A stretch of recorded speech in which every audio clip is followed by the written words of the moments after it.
வணக்கம். அன்பே மொழி. உங்களை நேசிக்கின்றவர்களுக்கு, உங்கள் மீது அன்பாய் இருக்கின்றவர்களுக்கு, உங்கள் மீது பெரிய மரியாதை வைத்திருக்கின்றவர்களுக்கு நீங்கள் என்ன செய்ய வேண்டும்? உங்களிடம் இருக்கின்ற, அப்போதைக்கு இருக்கின்ற பொருளாதாரத்தை பொறுத்து உங்களால் முடிந்த பெரிய பரிசினை நீங்கள் வழங்கக்கூடும். அல்லது இன்றைக்கு ஒரு சிறிய பரிசு போதும் என்று நீங்களே அந்த சூழ்நிலைக்கு ஏற்றவாறு திட்டமிடக்கூடும். இப்படி ஏதேனும் ஒரு பொருள் சார்ந்து சின்ன சின்ன பரிசுகளை அவ்வப்போது வழங்க வேண்டும். அப்படி வழங்குகின்ற போது எப்படி ஒரு சிறு செடிக்கு நீங்கள் தினசரி தண்ணீர் ஊற்றி அதை பராமரிக்கின்றீர்களோ, அதுபோன்று அன்பும் அந்த அன்பான உள்ளமும் மகிழ்ந்திருக்கும். அந்த அன்பையும் அந்த உறவையும் பெரிதாக மதிக்கின்ற போதுதான் அந்த இடத்தில் மேலும் மேலும் துளிர்க்கின்ற வாய்ப்புகள் அமையும்.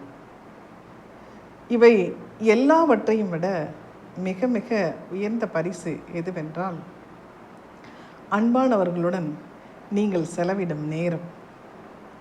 அந்த நேரம்தான் உங்கள் வாழ்க்கையில் மிக இனிய நினைவுகளை கொண்டு வந்து சேர்க்கும். அந்த நேரம்தான் நீங்கள் அவர்களுடன் இணைந்து வாழும் வாழ்க்கை. அந்த அருமையான நேரம் மிக மிக உயர்ந்தது, பொன்னை விட உயர்ந்தது, எல்லாவற்றையும் விட உயர்ந்தது. அப்படியானால் நீங்கள் அதற்கு என்ன செய்ய வேண்டும்?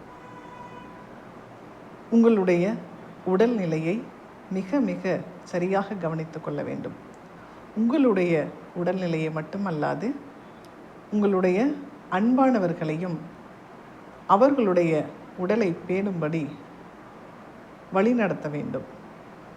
ஏனென்றால் உயிரை பிடித்து கொள்கின்ற, உரிமை கோருகின்ற, பத்திரப்படுத்தி கொள்கின்ற உரிமை யாருக்கும் இல்லை. உயிரானது நம்மளுடைய வசம் இல்லை. ஆனால் உடலின் ஆரோக்கியம் நம் வசமே இருக்கின்றது. உடலை ஆரோக்கியமாக வைத்திருந்து உயிரை பத்திரப்படுத்தி உங்களுடைய அன்பானவர்களுடன் இன்னும் நீண்ட காலம், நீண்ட நேரம், நீண்ட இனிய அன்பான நினைவுகளை நிறைய தேக்கி வைத்து கொள்ளலாம். ஆகவே இந்த வாழ்வில் மிக மிக முதன்மையாக நீங்கள் செய்ய வேண்டியது இந்த உடலை பேணுவது. அதே போன்று எல்லோருடைய உடலையும் பேணும்படி நீங்கள் வழிகாட்டுவது மிகச்சிறந்த நெறியாக அமையும். இந்த வாழ்வின் மிகச்சிறந்த நெறி பிறருக்கு நல்வழி காட்டுதல். நன்றி.